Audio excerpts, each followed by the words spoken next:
दोस्तों नमस्कार। आपका दोस्त रुपेश चंद्र आप सभी का पारदर्शी पार्टी के यूट्यूब मंच पर हार्दिक स्वागत करता है।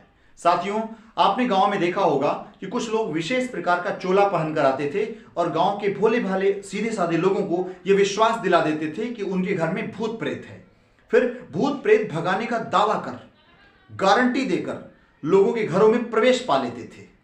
लोगों के घरों में प्रवेश कर उनकी आर्थिक स्थिति, उनकी संपत्ति की स्थिति, उनका रहन सहन, जीवन शैली, सारा डेटा कलेक्ट कर अपने छटे हुए चोर लुटेरे डकैत दोस्तों को सौंप देते थे। फिर धीरे धीरे लोगों के घर लुटने लगते थे। ऐसा इसलिए होता था क्योंकि लोगों ने उस वहम को सच मान लिया।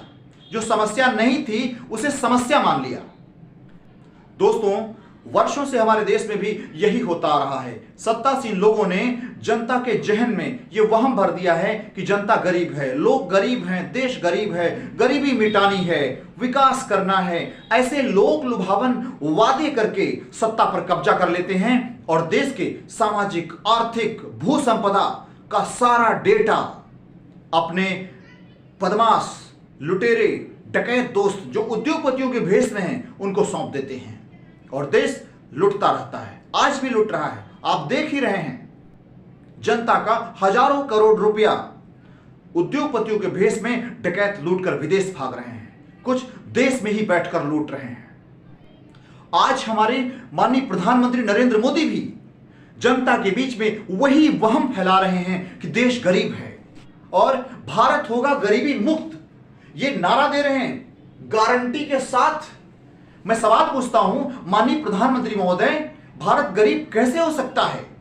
देश अपार मात्रा में वन, वनस्पति, भूगर्भिक मानव संसाधनों से संपन्न है।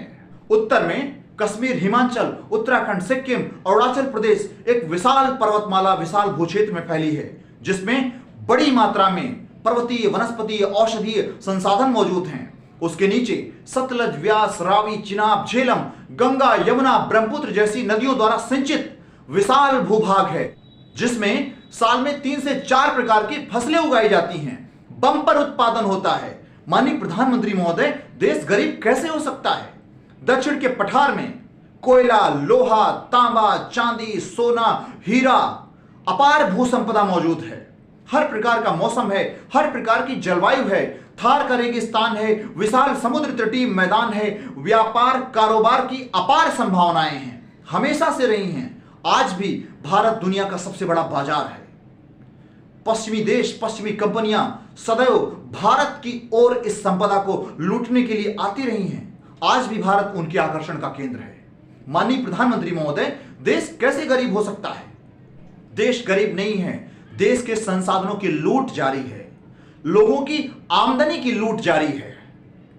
आम आदमी की 60% से ज्यादा कमाई टैक्स के नाम पे लूटी जा रही है और टैक्स के नाम पे जमा किया गया यह रुपया अच्छी पढ़ाई, दवाई, परिवहन व्यवस्था के रूप में, सुरक्षा व्यवस्था के रूप में वापस नहीं आ रहा है, बल्कि लोगों को अपनी बची हुई 40% कमाई फिर से अपने बच्चों की पढ़ाई और दवाई पर खर्च करनी पड़ रही है।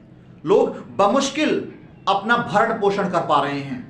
माननीय प्रधानमंत्री महोदय, लोग गरीब नहीं हैं, लोग मेहनतकश हैं, लोग ईमानदार हैं, लोग काबिल हैं, लोग कमा रहे हैं। गरीब वो है जो बेबस है, गरीब वो है जो लाचार है, अपाहिज है, जो विक्षिप्त है, वो गरीब है। देश के लोग गरीब नहीं हैं।